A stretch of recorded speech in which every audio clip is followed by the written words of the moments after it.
medidi. Itina melia, mamilie nanka. Abedim Parks. Come Kofiki Nata. Down. GH.com. The hustle and a pa. My name is Nathaniel Ayeh. I'm a native Ghanaian. Was born and brought up in Nima and Yasu. And that date I left Ghana with my dad to Norway. And there I've been a professional player, playing in the Premiership a couple of years. Due to injuries, I needed to retire quite early, in my early 20s.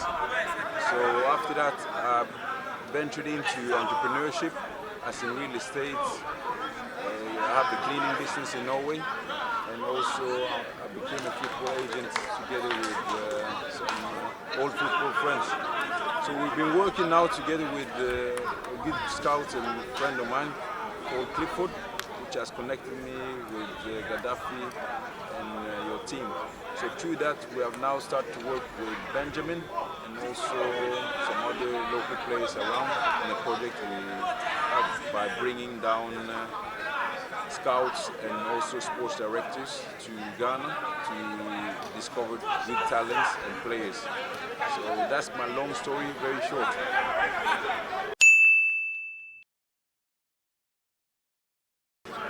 In terms of my professional experience as a football agent, we started in 2019, and as for now, we have brought up Michael Sarpong.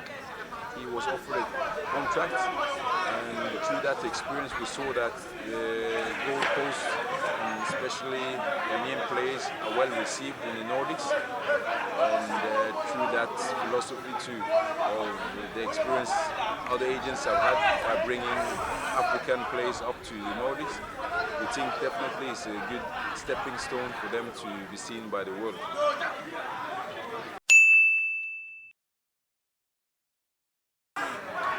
Yeah, we have had a dispute with some of our players. The main headache one can experience basically is the trust aspect of the relationship, where you as an agent will putting down the efforts, opening networks, trying to do good things for the player.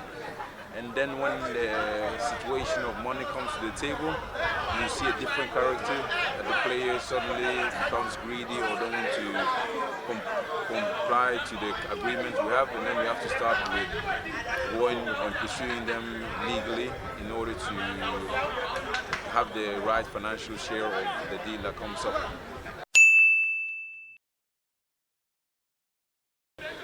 In terms of strategies, I would say it's a good network.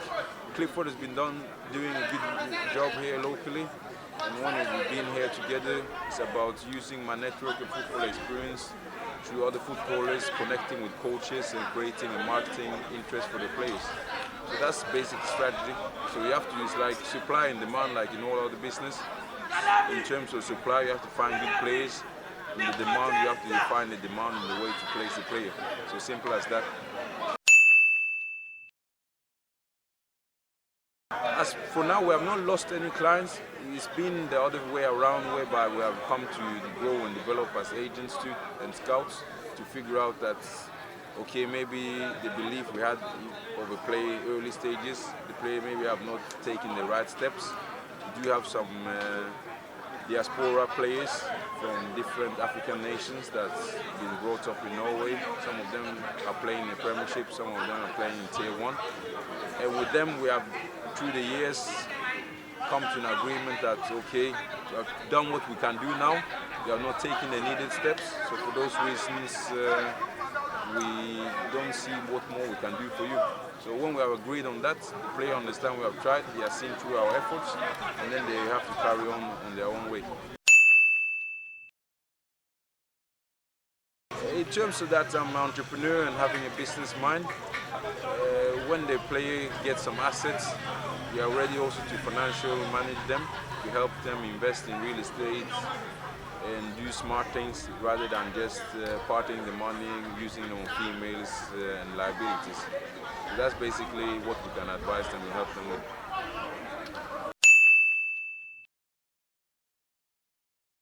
contracts per now, I would say maybe 4 or 5 since we started, because the pandemic came to become a big liability as we had the momentum going up with Sarpong early 2020, and after that things were quite slow for almost 1.5 years. So now recently we're starting to pick up properly again, so I'll be around now for 6 weeks. And the main mission is to prepare for events, which will be to bring down sports directors from Norway and other European countries to come and see what's going here. As for now, I do represent 5, and our philosophy is not to become a huge agency, because I also have other business ventures. It's rather to be very upfront and close with the players we do have. So we have 5 players abroad, and we here locally have now 7 assigned talents in the project, together with some other agents as well.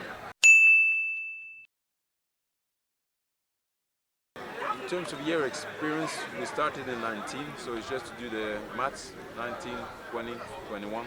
So soon, yeah, this is anniversary of 3 good years in the business and industry. And I mean, I've been a football player since I was 6 years, so I know football in and out, I would say.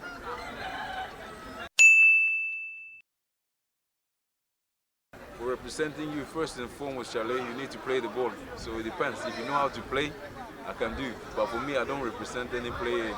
So shower players, I will not represent them. So you need to be a big time player, in terms that you have the mindset, abilities, and also the determination to become a player. But in financial gains, it depends on the deal. But the average contract may be maybe 10% representation fee annually. That's like a standard. Sometimes we have less, sometimes it may be more, depending. This game, I would say, to be very honest, as I told one of the players I do represent here, Benjamin, that you could see that the tempo of the average players in the team was low. They were not well oriented before they received the ball, and for those reasons they will be behind the opportunities they would have had if they had a better orientation of the game ahead of receiving the ball. That's the average main problem I saw amongst the players. Other than that, the players with good talents, but they need more coaching to have a better tactical approach to the game. Thank you.